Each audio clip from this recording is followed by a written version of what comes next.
Cítenie je najdôležitejšou esenciou vďačnosti. Preciťuj vďačnosť celým svojim srdcom, celou bytosťou a začne sa ti objavovať hlboký pocit, ktorý ti bude prechádzať telom ako teplo lásky, ktoré ťa zahrieva a naplňa radosťou. Vďaka tomu ucítiš, že sa prirodzene usmievaš. Tento pocit v sebe nesie neskutočnú esenciu. Ak tú vďačnosť ešte necítiš, trénuj tento pocit každý deň a postupne sa ti vynorí. Ak potrebuješ moju pomoc, neváhaj ma kontaktovať na môj e-mail, ktorý nájdeš pod týmto videom. A keď už vďačnosť cítiš, môže začať každodenný rituál vďačnosti. Meditácia je úžasný nástroj, ako sa prepojiť s vlastným bytím, so svojimi darmi a nechať vyjadriť svoje cnosti. Každý z nás je jedinečný svojim bytím, svojou cestou, životným príbehom a poslaním duše.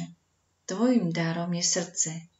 Buď vysiela láskyplnú energiu, alebo je zahalené bolesťou a žiada ťa o uzdravenie, aby mohlo opäť žiariť.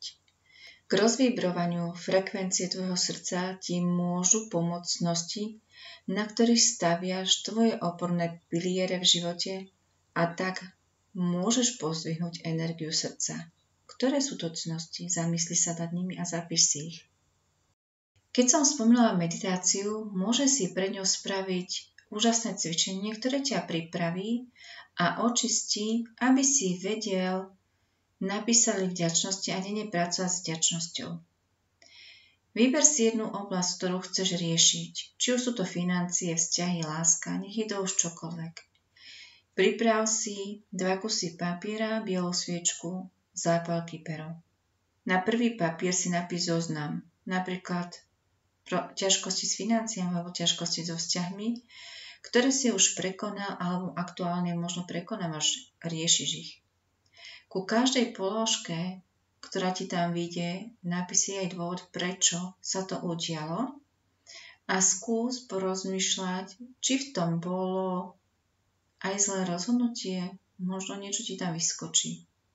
Na druhý papier napíš si túto formulku, ale za každú vec nahlas poďakuj, napríklad vzdávam vďaku za, doplň si. Potom z tejto vety vytvor pozitívnu vetu, ktorá bude predstavať to, čo si želáš. Prvý zoznam spál nad sviečkou a poďakuj sám sebe za to, že si tieto ťažkosti zvládol. Druhý zoznam si odlož a pozoruj, ako sa to deje časom, ako sa všetko mení k lepšiemu. Poďakuj sám sebe za to, kým si bol, kým si teraz a kým budeš. Písanie listu vďačnosti je jednoduchý, no účinný spôsob, ako zlepšiť si kvalitu svojho života. Tento proces nám pomáha uvedomiť si veci, ktoré často považujeme za samozrejmosť a vytvára v nás pozitívny postoj k svetu a k vlastnému životu. Napísať si napríklad ráno, keď staneš, ďakujem, že prišiel nový deň, ďakujem, že mám strechu nad hlavou, ďakujem, že mám zdravé nohy a môžem nimi chodiť, pohybovať sa po tomto svete, ďakujem za ruky, ktorým môžeme tvoriť a vytvárať niečo krásne, písať, komunikovať.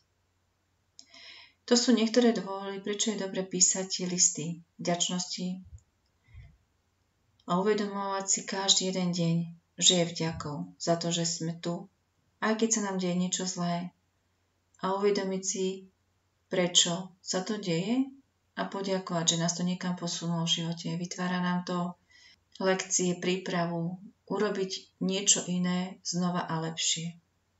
Písanie listov vďačnosti nám nielen zlepšuje náladu, ale aj mentálne zdravie. Pri písaní listov vďačnosti zvyšuje sa pocit šťastia a spokojnosti. Uvedomovanie si pozitívnych vecí, ktoré vlastne znižujú stres, úzkosť a môže meniť našu náladu. Keď si pripomínate, za čo ste vďační, mozog začne sa viac zamerať na tie pozitívne aspekty života, čím sa postupne mení aj vaše vnímanie. Zmení váš pohľad na vzťahy ku konkrétnym ľuďom, prehlbuje vzájomné vzťahy a vytvára určité silnejšie spojenia.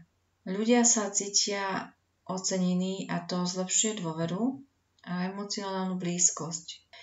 Dokonca aj keď si list nikdy nepošlete, samotné napísanie uľahčuje lepšie si uvedomiť význam druhých ľudí vo vašom živote. Tiež vám to pomáha zvýšiť pocit spokojnosti. Pravidelné písanie myšlienok pomáha vám zameriavať sa na to, čo máte, namiesto toho, čo vám chýba.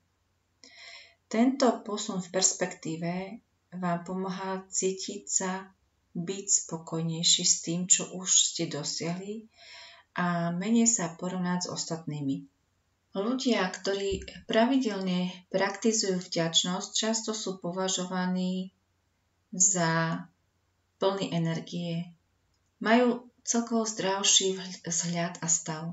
Pozitívny mentálny postoj má priamy vplyv aj na vaše fyzické telo, čo môže znižovať hladiny stresu a zlepšovať imunitný systém. Pomáha vám zvládať aj vízie.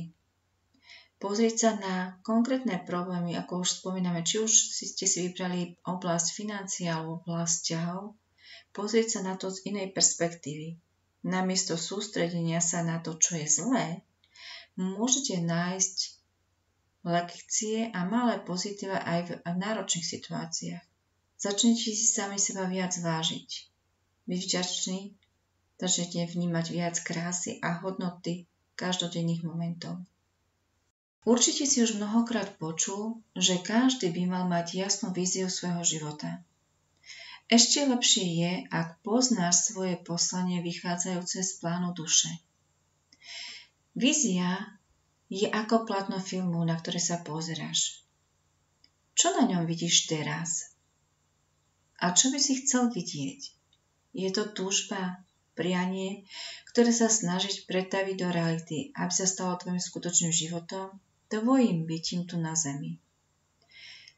Aj keď momentálne možno nepoznať svoje poslanie, to vôbec nevadí.